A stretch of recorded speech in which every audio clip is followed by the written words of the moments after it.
When you were preparing to come here this morning or on your way, did you think about what the sermon might be about today? How many of you think about the sermon before you come to church? All right, let me ask you another question. When you get here, the title of the sermon is in the bulletin. When you open the bulletin, do you deliberately look to see what the sermon title is going to be? About half of you. All right, let me ask you some more questions. Did you ever look at the title in the bulletin or know what it was going to be in advance and think, if that's what he's going to speak on, I'm glad I came? I'm getting fewer and fewer hands here. Or how about you looked in the bulletin and thought, ooh, I wish I hadn't come. You're not supposed to raise your hand on that one. Well, the reason I'm asking all those questions is I've got to speak on a topic this morning that frankly isn't very popular. But it's important, but it's just not very popular. You see, what I've been doing the last couple of Sundays is I normally do series anyway, but I'm doing a couple of Psalms, which I very often do between series. And so I do them in order. And last week I did Psalm 37, so this week I'm going to do Psalm 38. And that's my problem. I don't get to choose the subject. I just chose the passage and it dictated what I was going to speak on. And the subject of this psalm is sin. Now, to be a little more specific, the subject of this psalm is the effects of sin. And this gets real interesting. Let me ask you this. Without looking at the passage, what would you say are the effects of sin in a person's life? Well, I suppose the first thing we'd say is it affects our relationship with the Lord, right? What else does it affect? That's a given. What else is involved? Well, this psalm tells us some of the things that it affects, and this gets real interesting real fast. So turn with me to Psalm 38 and let's see what David has to say. Now, as you're turning, let me tell you that he's going to talk about sin and how it affected him, but we're not exactly certain what sin he is talking about. Many students of the Scripture think that it was probably his sin with Bathsheba. We don't know that for certain, but a number of commentators come to that conclusion. If that's the case, what gets interesting is that this is not the only psalm that he wrote as a result of that. The most familiar is Psalm 51. But he also wrote Psalm 32 about that, and maybe this one as well. Some think there's even a fourth psalm that he wrote, Psalm 6, as a result of his sin with Bathsheba. Now, this gets to be real fun. Which one did he write first and which one did he write second and which one did he write third? That's the scuff that scholars try to grapple with. Most say that he wrote Psalm 51 first, Psalm 32 second, and Psalm 38 last. Now, in Psalm 51, he almost exclusively talks about his relationship with the Lord. As a matter of fact, he even says in Psalm 51, against thee and thee only have I sinned, which is pretty radical considering all the other people that were involved and affected.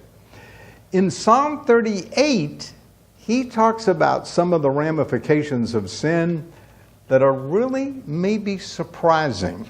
So look with me at verse 1. He says, O Lord, do not rebuke me in your wrath, nor chasten me in your hot displeasure. For your arrows pierce me deeply, and your hand presses me down. There is no soundness in my flesh because of your anger, nor any health in my bones because of my sin. For my iniquities have gone over my head like a heavy burden. They are too heavy for me. My words are foul and festering because of my foolishness.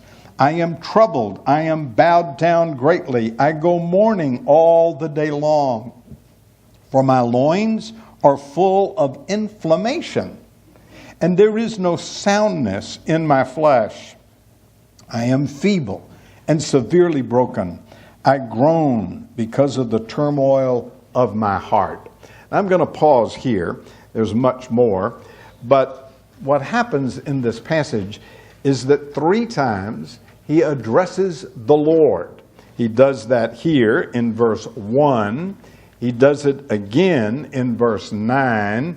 He does it a 3rd time in verse 15. Actually, he does it a 4th time. But those 3 times that I've mentioned are clearly breaks where he changes subjects.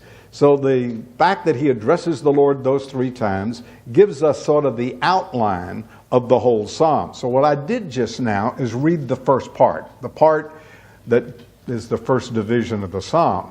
And in this part, he's talking about the effects of the sin on him. Only what he says gets really, really interesting. So let's go back through these verses and see specifically what he's saying. For example, in verse 1 he says, "Don't rebuke me in your wrath, nor chasten me," the idea is discipline, "in your hot displeasure." So clearly, he is currently suffering, which you will see in the rest of these verses in 1 to 7 and 8. And he's saying that this is because God is angry at him. He has sinned, and God is not happy. He is, well, to use his words, wrath and hot displeasure. He is really not happy with what David has done. So he starts out just saying, Lord, don't rebuke me anymore. Stop the problem. What he does in 2 to 8 is describe how this sin has affected him. For example, he says in verse 2, "Your arrows pierce me deeply, and your hand presses me down." Now, obviously, that's not literal. Those are figures of speech.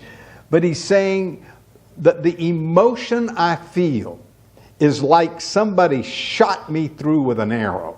Pretty vivid. That's maybe emotional. What gets interesting is he says in verse 3, "There's no soundness in my flesh because of your anger, nor any health in my bones because of my sin." Oh, this is interesting. He is now saying that his sin has affected his body. Look at that. "There's no soundness in my flesh, nor any health in my bones." So now it's clearly physical. Then he says in verse 4, "For any iniquity my iniquity has gone over my head like a heavy burden. They are too heavy for me." So he's feeling the weight and the pressure and the stress of his guilt. And again, perhaps that is emotional, but maybe it's also physical. He's describing an enormous weight that has broken his strength. Then he says in verse 5, "My wounds are foul and festering because of my foolishness." He's using words like wounds. And obviously he's not talking about physical wounds, but emotional wounds, but they feel like a physical wound. He says in verse 6, "I am troubled. I am bowed down gently. I go mourning all day long. For my loins are full of inflammation." So the explanation, see the word "for" at the beginning of verse 7? I'm going to explain the trouble and bowing down and mourning of verse 6. And it's because my loins are full of inflammation. And there's no soundness in my flesh. He said that in verse 3. He keeps going back to his body. And the reference to inflammation here seems to indicate that his body is racked with a high fever. And there's no part of his body, his anatomy, that has escaped the pain that he feels physically. And he says in verse 8, I am feeble, severely broken. I groan because of the turmoil of my heart. As if to say, I'm whipped. There's no more fight. Because of the sin, I've lost my health and my fitness. It's all overwhelmed me emotionally and physically. So what strikes me about these 8 verses is that David is talking about the effects of sin on him, and it's physical as well as emotional. Now, we're aware of the fact that sin can affect us emotionally. It affects us in terms of guilt or sorrow or something like that. But how often do we think about the fact that sin affects us physically? You ever thought about that? Yes. Are you aware that the Bible talks about that in several other places? This is not an isolated case. Solomon says in Psalm 14, verse 30, a sound heart is life to the body, but in thee is rottenness to my bones. Are you ever envious? I would highly recommend you be careful. It can rot your bones. Now, maybe he's being a little figurative. But you can't help but think that he's saying that this affected me physically. As a matter of fact, hundreds of years before the New Testament was written, but after Solomon was written, Socrates said, quote, envy is the daughter of pride, the author of murder and revenge, the father of secret treason, the perpetual torment of virtue. Envy is the filthy slime of the soul, a venom, a poison, a quicksand, which consumes the flesh and dries up the marrow of the bones. That's Socrates talking. Matter of fact, in the 19th century, a commentator writing on Psalm 14 said, the connection is imminent between the mind and the body. This is 19th century stuff.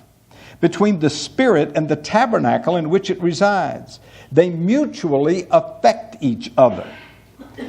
He says this expression, the rottenness of the bones, describes not a mere surface sore, but a deep-seated disease like inflammation in the substance of the bone itself. It burns and destroys inwardly. Sin can affect the body. Interesting. Matter of fact, Paul talks about this. Do you remember that situation in 1 Corinthians chapter 11 where Paul talks about the church at Corinth and how they were handling the Lord's Supper? And he gets very upset with them. And what he says is this. Now, what is another name for the Lord's Supper? Communion. What's another name? Lord's table. Give me another name. Give me a biblical name. I'm seeing blank faces all over. How about okay, that's right. That's the Greek word for thanks. Okay. How about love feast? It's called love feast twice. 2 Peter and Jude. All right? In other words, we're supposed to get together and just love each other at the Lord's table, right? Well, listen to what's going on in Corinth. Paul says that you were acting in an unloving, very selfish way. I'm now quoting 1 Corinthians 11:21. Each one takes his own supper ahead of the others. One is hungry and another is drunk. Now, I want you to imagine that we're going to have potluck, which we do every Sunday, all right? And instead of us all gathering together and sitting at tables and talking to each other, we each have a picnic. And we're out on the lawn and somebody brings a Thanksgiving dinner, spreads their blanket, sits on the lawn, and they gorge themselves with food, and somebody else that doesn't have a lot of money comes, and they're sitting over there on their blanket, and they have nothing, and they're hungry. In other words, Paul is saying, you're not acting in a very loving way. And if that's not bad enough, he says, and some of you are drunk. I'm quoting 1 Corinthians 11:21. And the Greek word drunk means drunk. That's a shock, especially the Baptist teetotalers. But the scripture says they were drunk. They were using real wine in the Lord's Supper, and they got drunk. They weren't concerned about each other. They weren't trying to love each other. They were only loving who? Themselves. Matter of fact, my wife found something on the internet this week, and she texted it to me, and I thought this probably describes their love. It's called, when a narcissist says, I love you, they mean, I love that you love me. I love how you make me feel. I love how you make me look. I love what you do for me. I love that I can manipulate to get my way. I love that I'm indispensable. Yes, I love you. Well, that's the kind of love they had at the Church of Corinth. They were acting in a very unloving way at the Lord's table of all things. And that's when Paul says, if you eat the Lord's table in an unworthily manner, and what he's talking about is the way they were eating the Lord's table in an unloving way, then here's what he says are the consequences. Some are weak, some are sick, and some are asleep, which is a biblical figure of speech for death. That's 1 Corinthians 11:30, by the way. That's straight out of Paul. Now, put that passage alongside Psalm 38. David is describing physical weakness and physical sickness. And that is precisely what Paul says is the result of sin. Now, I've quoted Solomon, I've quoted Socrates, I've quoted Paul. Modern doctors would agree that emotional things, stress, guilt from sin can cause physical disease. Today, they would say that chronic stress can cause health problems, including depression, anxiety, personality disorder, coronary disease, including heart disease, high blood pressure, abnormal heart rhythm, heart attacks, and stroke. Amen. Point. Sin can affect you physically. Now, that's just the beginning. Let's continue. There's a second way sin affects us. Look at verse 9. Lord, here he is addressing the Lord again. All my desire is before you, and my sighing is not hidden from you. My loved ones and my friends stand aloof from my plague, and my relatives stand afar off. Those who seek my life lay snares for me. Those who seek my hurt speak of destruction and plain deception all the day long. But I, like a deaf man, do not hear, and I, like a mute who does not open his mouth. Thus, I am like a man who does not hear, and in whose mouth there is no response. Wow.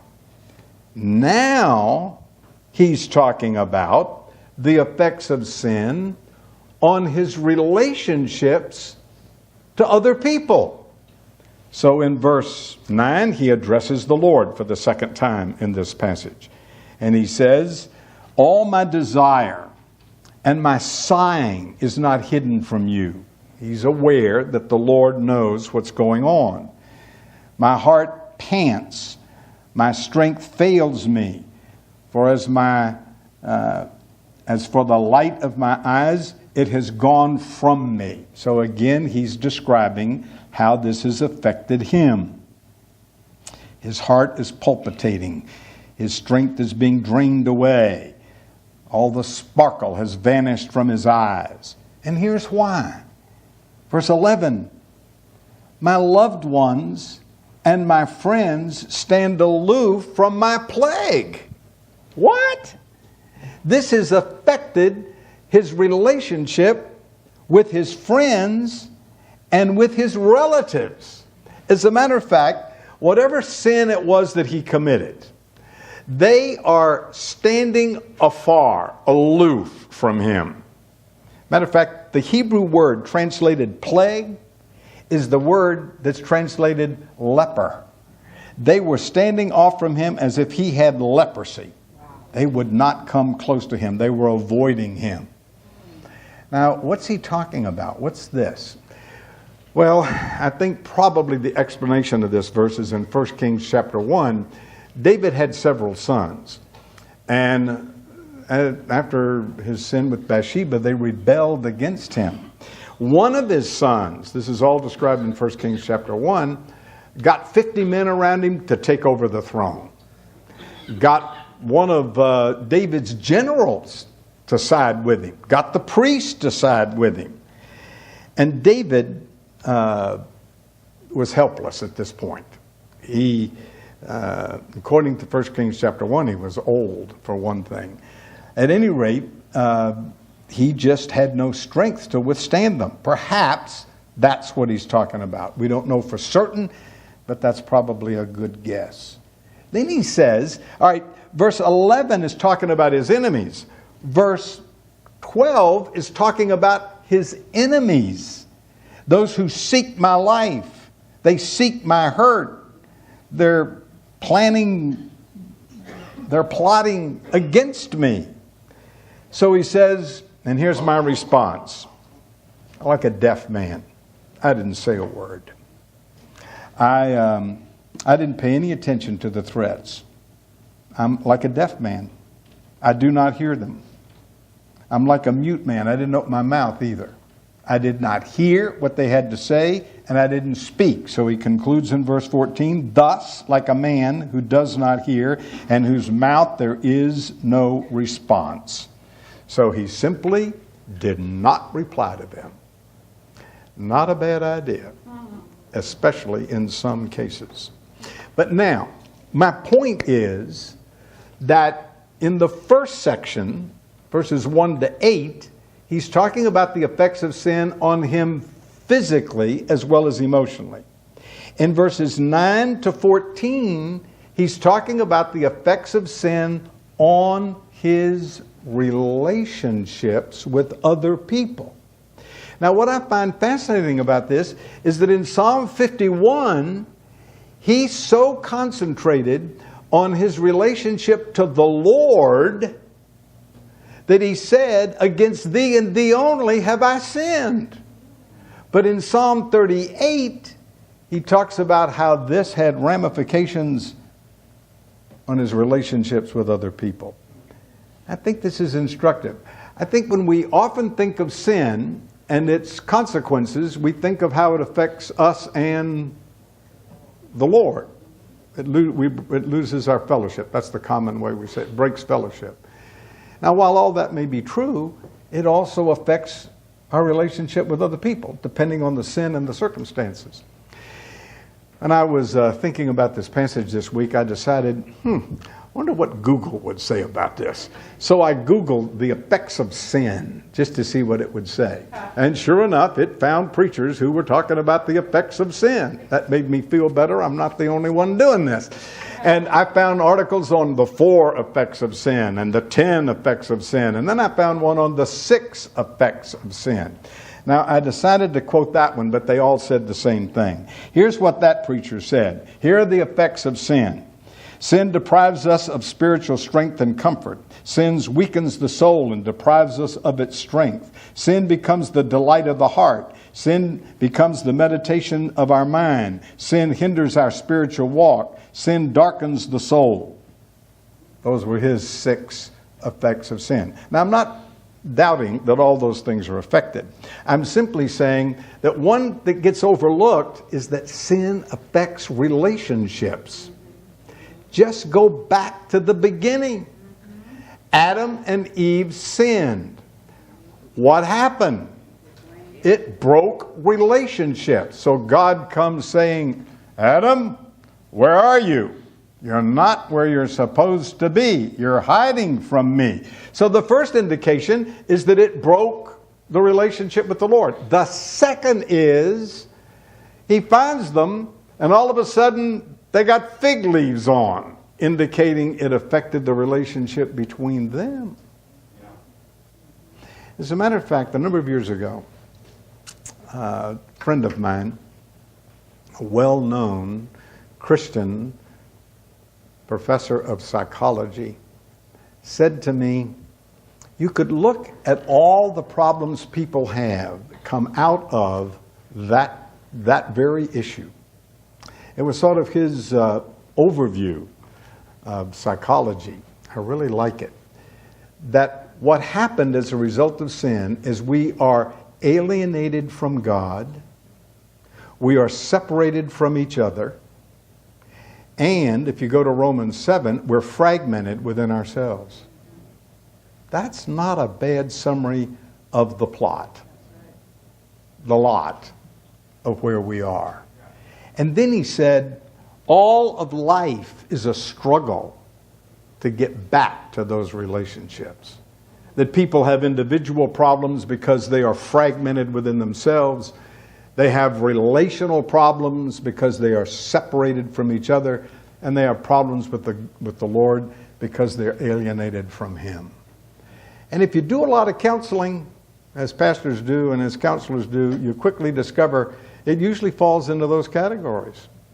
Matter of fact, most problems often come from what? Name the 3 problems. Physical health, money, and relationships. That's right. Well, sin can further aggravate the already separation that exists in our lives. So lying can damage a relationship with a friend. Stealing money can dissolve a business partnership. Unfaithfulness can destroy a marriage. And then I read, more than half of the people who leave their jobs do so because of the relationship with their boss. Interesting. I think there's some truth to that. So, by the way, let me tell you, in all of these broken relationships, when sin is involved, the issue becomes trust. All relationships are based on trust. Our relationship with God begins with trust. We trust Jesus Christ for the forgiveness of sins. The basis of all human relationship is trust. And when that trust is violated, then that just really makes it difficult to get that relationship back to where it's supposed to be. I heard someone say, I'm not upset that you lied to me. I'm upset that from now on, I can't believe you. That's what sin does to relationships. Now, I said there were 3 times in this passage where David addressed the Lord, and that forms the division of the passage. The 3rd time he addresses the Lord is in verse 15 and goes to the end of the passage. In that part of the passage, he is now going to deal with the effects of sin. So he says in verse 15, for you, O Lord, in you I hope. You will hear, O Lord my God. For I say, hear me, lest they rejoice over me. lest when I put my foot slips, they exalt themselves against me. For I am ready to fall, and my sorrow is continually before me. For I will declare my iniquity. I will be in anguish. For my enemies are vigorous, and they are strong. And those who hate me wrongfully have multiplied. Those who have rendered evil for good, they are my adversaries, because I followed what was good. Do not forsake me, O Lord my God. Be not far from me. Make haste to help me. Now, in this part of the passage, he's doing basically two things. First of all, he says, you're my hope. If I don't have you, I don't have any hope. This is the third time he's addressing the Lord, and he's expressing his confidence that the Lord will hear him because he is going to trust the Lord. That's verse 15. You will hear. That's confidence, he will hear. Now, the rest of the passage is his prayer and plea before the Lord. So he asks, verse 16, hear me. He says in verse 17, I am ready to fall, and my sorrow is continually before me. He's going now back to his sin. He's continually sorry because of his sin, but he's at the end of his rope. But he says in verse 18, I will declare my iniquity, but I'm in anguish. So he doesn't gloss over his sin. He readily admits it. He says, but here's the problem. Verse 19, my enemies are vigorous. They are strong. They hate me. They're multiplied. So he's saying, I am weak, verse 17, sickly, and they are vigorous and strong. And on top of all of that, they render evil for good. I sinned, granted, but I did do some good things toward the very people who are trying to hurt me. And so I gave them good, they gave me evil. So here's the point. Lord, don't forsake me. Come to my rescue. Rescue me from this mess, part of which I made. Ooh, is that interesting? I mean, the psalm is saying, I sinned. The whole first section is, look what I did. I sinned. And he comes down and he says, but Lord, my hope is in you. Don't forsake me. Don't be far from me. Rescue me. And he probably has in mind, rescue me from these friends of mine who are trying to hurt me and harm me in some way. But look at the last verse. Make haste to help me. Now, that appears frequently in the Psalms, and I've always been amazed by it. If I were going to paraphrase that, I'd say it like this. What the psalmist is saying is, Lord, help! Quick! Now! I don't talk to the Lord like that, but I've learned to because of the Psalms. I just say it a little more carefully. Say, Lord, I really need some help, and if you don't mind, could you hurry up? But the point is, that's the way to deal with the effects of sin. That's what's going on in this passage. Admittedly, I sinned. Admittedly, it's affected me emotionally and physically and mentally. And Lord, it's affected my relationships. I now have friends and relatives and enemies. Apparently, because of this sin, all I got left is you. My hope is in you. So, Lord, come rescue me. And if you don't mind, hurry up. Last week we looked at Psalm 37. Verse 28 of that passage says, for the Lord loves justice and does not forsake his saints. He does not forsake his saints. David wrote that in Psalm 37, and he comes and says in 38, Lord, I messed up. Don't forsake me. Isn't this an interesting psalm? Are you glad you came? Yes. That was the right answer. Here's the point.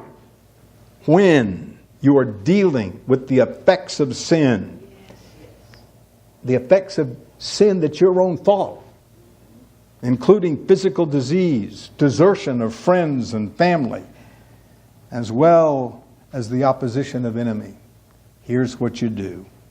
You flee to the Lord. You acknowledge your sin, and you ask Him to get you out of the mess you was in. Amen. And you know what? This is good stuff. And the Lord does it. I think the attitude is, you sinned, you leper, I'm not going to have anything to do with you. Not the Lord's attitude at all. Jesus was the friend of sinners. Boy, am I glad of that. That's how I got in. So let me make a couple of suggestions. One is that if you're in a mess, come to the Lord, even if it's your fault. Two is,